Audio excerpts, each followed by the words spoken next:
Community Theater in Middletown. And Ed Strother is today talking with Wiley W. Spurgeon, Jr., better known nowadays as just plain Bill.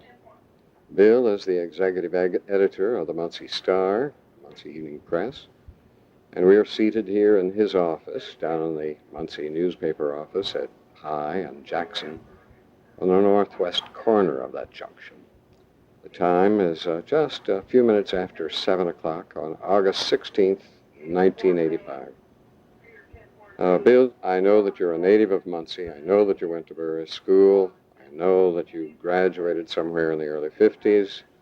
But what happened after that? Where did you go to college? Okay, after 1951, when I graduated from high school, I went for a year to Washington and Lee University in Virginia. Then I went for a quarter to Stanford University in California, and then I went for 2.5 years to Indiana University. So you went to the east, and then to the west, and then to the Midwest. Yeah, then I settled back in the Midwest, and I've sort of been here ever since. Well, you have 3 schools there. How many different majors did you have during that period of time? Well, one was all because I went with the intention of studying history, and that's what I studied. The type of history changed a little bit. I went to Stanford because I was fascinated with Far Eastern history, and did not pursue that. Came back to Indiana and was a major in American history. Well, something had got you into journalism. I like to write. I have written ever since I was in the maybe first grade. I had a typewriter when I was in the second grade and was editor of a second grade paper that we had at Burris. Taught myself to type when I was 7 years old, and have just sort of gravitated into that. I've never had a journalism course. Well, you do well. Well, thank you. So you do well despite the absence of journalism courses. Yeah, I had good instruction when I was in high school. At Burris, I had Lucille Knotts, who was a phenomenal teacher of the mechanics of writing. And my writing organizer at Burris was a woman named Alpha Brownworth, who was a Latin teacher. And she had us write, and by gosh, it worked. I knew them both, yes, and much respected teachers. Uh-huh. I wanted to talk with you also, Bill, because your name represents the only name that I know of that has 3 generations of Spurgeons involved in Muncie Civic Theatre. A little story. I was interviewing somebody not too long ago, and they spoke of Wiley W. Spurgeon, Sr. Mm-hmm. And then there was a little adjective tossed in after that. And that adjectival remark said he was a handsome devil and a good actor, too. He liked to act. Yeah. Do you have any reflections, any recollections of your dad? I don't have any recollections of him at all as an actor because I don't believe I ever saw him act. I think he gave up about the time I was old enough to know better. He was very active in Civic Theater right before I was born and right after. He once described his Civic Theater career as from butler to prince to butler. He had been the full scope of theatrical parts in those days. I have pictures of him in plays. He was one of the organizers of Civic Theater, although I don't think he was an incorporator. Was he in that first production, Dulcy? I don't think he was in Dulcy. Wait a minute, I'll take it back. He was in Dulcy because his name was misspelled in the program, which is what happens when you have Wiley Spurgeon. Hello? We had someone entering the office now. Come in. That's a typical what are you doing? Newspaper office. I thought here. you were coming after the mail. Here you're bringing me my binoculars. I took them apart again, cleaned them. They seemed to look pretty decent. Okay. Jack said there was nothing they could do with them. Well, that was a nice little interruption. People really ought to know that somebody came into the office to give the editor his binoculars. Which I had gotten wet a week or so ago, and I had dismantled them, and I couldn't get them back together. Right. So I gave them to an expert, a photographer, to do that. But you think your dad may have been in that very first production? I think he was. I think it was a bit part. I don't think he ever had any major parts. there was a group of his contemporaries, people that he had grown up with and known all of his life. And you must realize that Muncie in those days was a town of maybe 40,000 people. And these people were all very much interested in civic theater because it was about the only thing to do in Muncie. And if you look at early play reviews and so on, you see people that I heard my parents talk about for years, and people that I knew. Some of them are still around.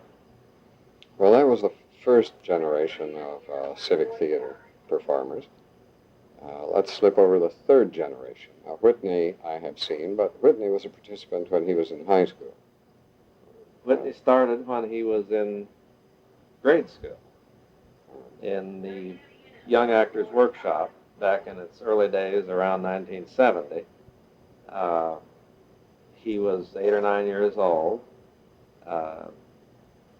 likes performing, and got involved with children's productions and has really developed that into a serious interest in theater because he's at Syracuse University studying theater. He is a theater major now. He's a theater major. He has mixed emotions about where that will lead him. He thinks it may lead him into film. He's thinking about New York University after he finishes undergraduate school, maybe taking a couple of years of film there. How far along is he now? He'll be a junior this year. But he has written some reviews this summer. He has done some reviewing for the press. He did some reviews for me up in northern Indiana. I'm the senior reviewer of the various summer theaters that have been in existence at Lake WLBC since I was in college. I've been reviewing summer theater up there since 1952 on a voluntary basis, both as an editor and then as a publisher, and now as just a freelancer. Mm-hmm. And Whitney's been my substitute from time to time. Tom Spurgeon, Whitney's younger brother, Whitney's next younger brother, has done a couple of reviews.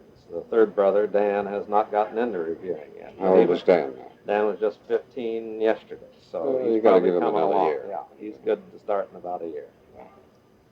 Well, somewhere in between Wiley W. Spurgeon Sr. and Whitney Spurgeon, there is Wiley W. Spurgeon Jr., Bill, as we know him. Yeah. And how about your performance work? Did you inherit any of your dad's talent in this respect? Well, I certainly am not a handsome devil or whatever it was that person said, and I think I know who said that just by the language they used. As a kid in school, I wasn't a performer. I was in a play in the 5th grade that Alan Huckleberry did for the old Spotlight Theater when it was in Lucina Hall, or not Lucina Hall, Recital Hall. Mm-hmm. And they did a one-act play every Friday. Yes.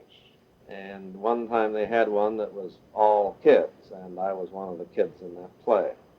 I was in the class play of Burris High School. We always gave a senior class play.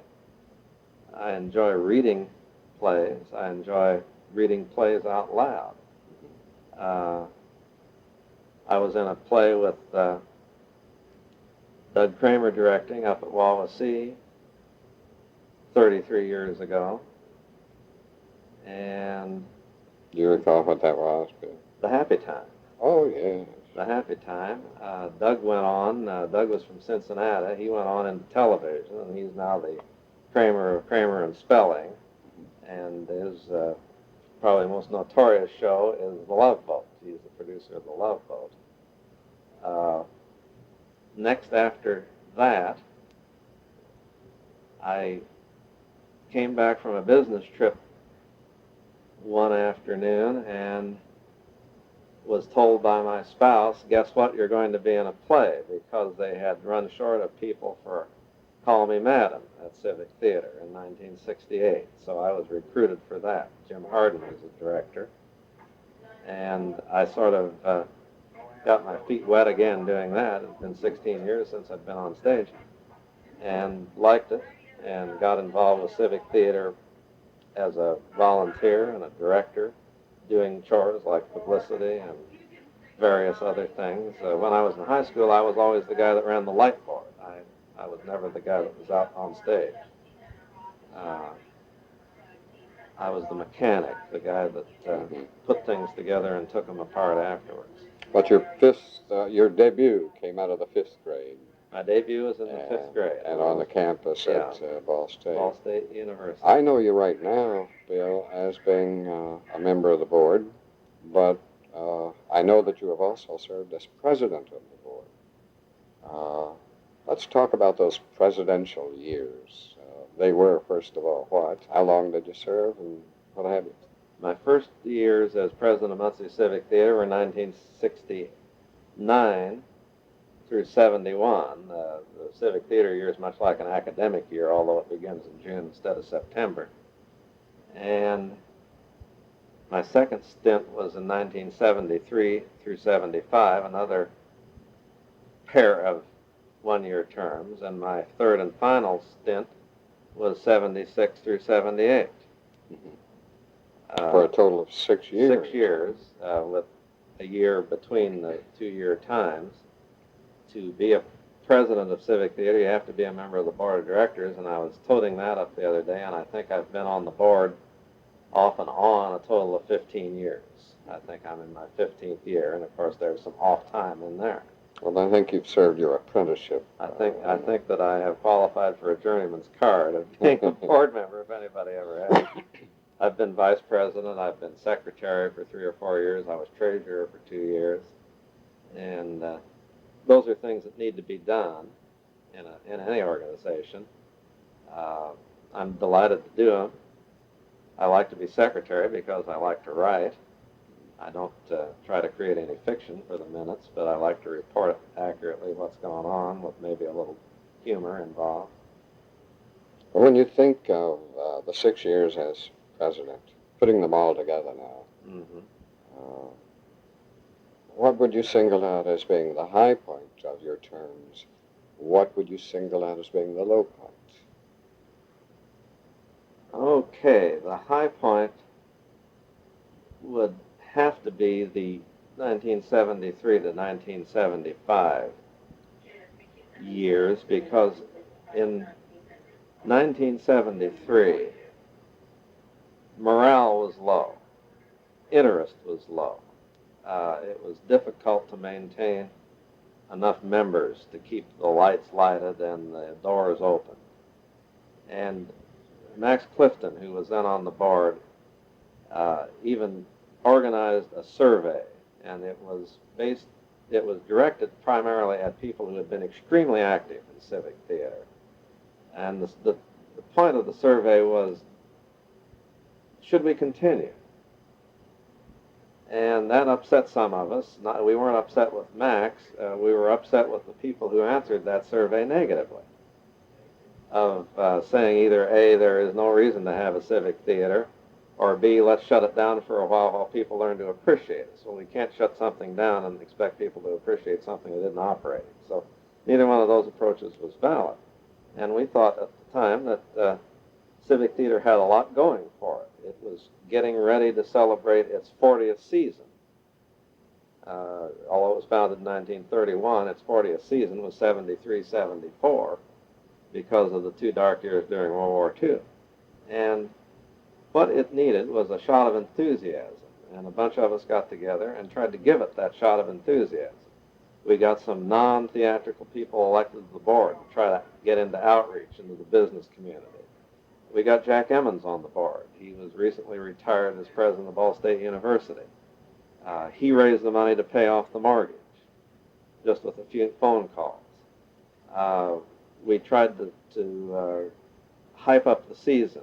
We did some unusual things. We did a couple of revivals. We did The Music Man again. We did My Fair Lady a second time.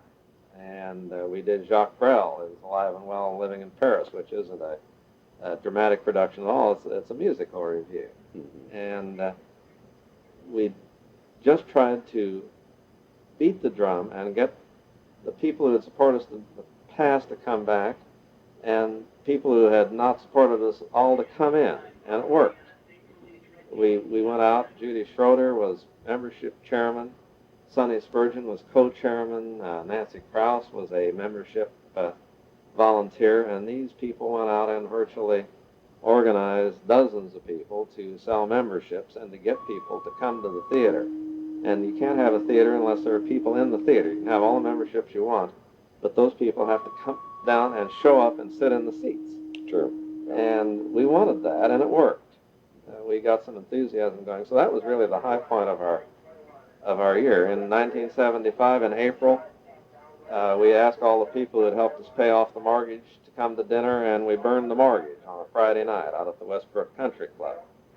I had an office at the time on the 5th floor of the Merchants Bank, right across the street from Civic Theatre, and I was down there that Sunday afternoon, less than 48 hours later, and looked out the window and saw to my horror that the marquee had collapsed onto the sidewalk. So we got it paid off just in time. But those were interesting years. Well, surely they would have been. But I would imagine, inasmuch as you indicated they are the high points, they could very easily be the low point, too. Mm-hmm, definitely. You do have this feeling of depression that if you're really pondering the idea of maybe disbanding and then, just putting it to rest for a while, that's got to be a low point. Yeah, one of the things that was bothering people at the time was that the building and its maintenance were tending to dominate the operation, and sufficient time and energy weren't present to concentrate on the mission, which is theater. And one of the suggestions was, let's sell the building and move back to the Masonic Temple, which is where it was for 20 years before for 30 years before 1961. The people who were working on it in the 60s, I think, had just sort of gotten tired. They were sort of over-programmed. They'd been into some ambitious productions, which had been terrific, but they were just worn out. And that happens with any volunteer organization. The new blood is what saved us, really. Well, you could ask, let me ask. Civic Theater is now 5 years old? 54 to 5 years old, depending on the time of the year. Yeah, depending on how you want to count it. But, yeah.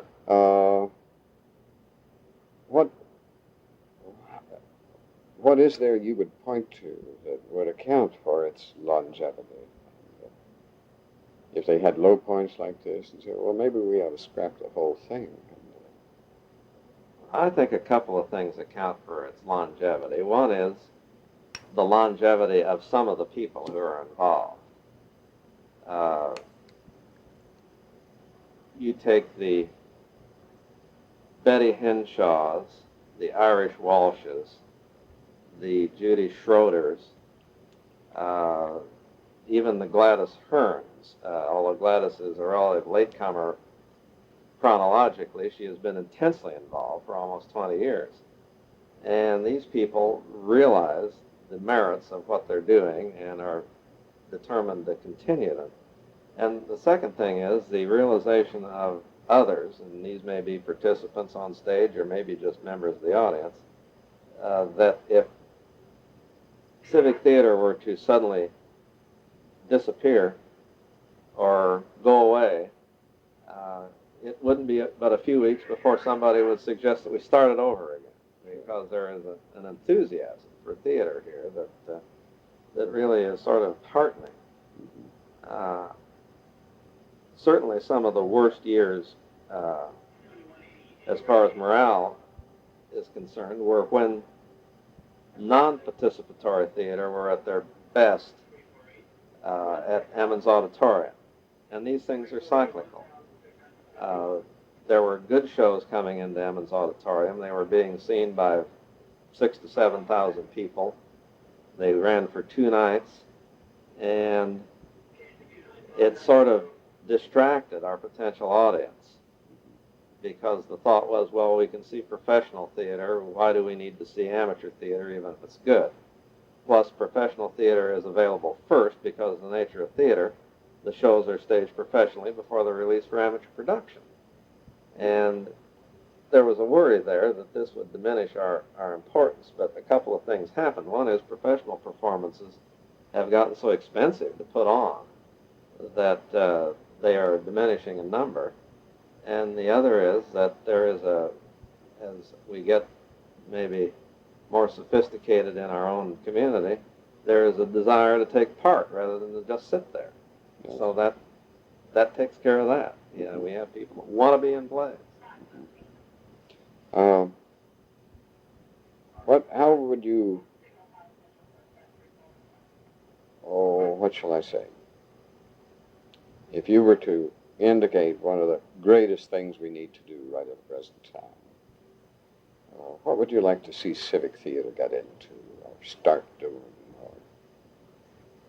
Oh dear, that is a fascinating question. Well, one obvious answer is, well, we're doing all right at the present time, and don't knock a good thing. We just ought to continue doing what we're doing. Well, I think that there is some merit to that. I think that we can fall into the trap of trying to be too many things to too many people. I think there comes a point when your efficiency diminishes because you are too dispersed to be effective. I like the idea of a season of 5, 6, or 7 plays with the theater dark in the summer. I think the theater needs a rest, and I think the people need a rest. I think the audience needs a rest. Summer theater is something we might want to look at, but not there. If the Ball Center for Industry and History and the Arts becomes a reality, and there's a place there to stage summer theater, I think maybe Civic Theater might want to be one of the fostering organizations, but I don't think that we want it to become our sole mission. The Young Actors Workshop is certainly one of the most successful things we've ever done, and we need it because it's our feeder system. Irene and Aaron Belcher ran the Children's Playhouse for almost 40 years here, and it was the feeder system. Because of the cost of running dramatics programs in schools, you don't have much of anything in the elementary or junior high schools, and even the high schools don't have really comprehensive theater programs. So I'm glad to see us doing something for young people who want to be in theater outside of a school environment. And there is something different about being in theater in a real theater. If you go to a modern high school now, it has the physical facilities to do things in theater that are just far beyond our capabilities, but it's not really the real thing. It is sort of a sterile surrounding. It's not even like Burris was when I was there, when the footlights were wired backwards, so if anybody screwed in a bulb, they had to make sure they weren't holding anything metal. And when we needed to dim the lights, we filled huge containers with salt water and dropped the electrodes up and down in the salt water, and if either one of us who were operating them had ever fallen in, they'd have never heard from us again. But this was innovative backstage work. Yeah. And that's what you get to a certain extent, but not as dangerously as at Civic Theater. You're in a real theater. That real actors have been on the stage, and I think that gives you a flavor that is essential. Right now, it seems to me that we need more workers in Young Actors Workshop. We do need some personnel. We need an Irene Belcher. We need somebody who is really enthusiastic about training young people in the long run, rather than the short run of the next production or a show for the parents or something like that. Someone who will think about, I have this person now, he is in the 7th grade, what will he want to do in the 8th grade, 9th grade, and so on. Our Young Actors Workshop has not grown as our young actors have grown. It's done a good bottom line job, but it hadn't done as comprehensive a developing job.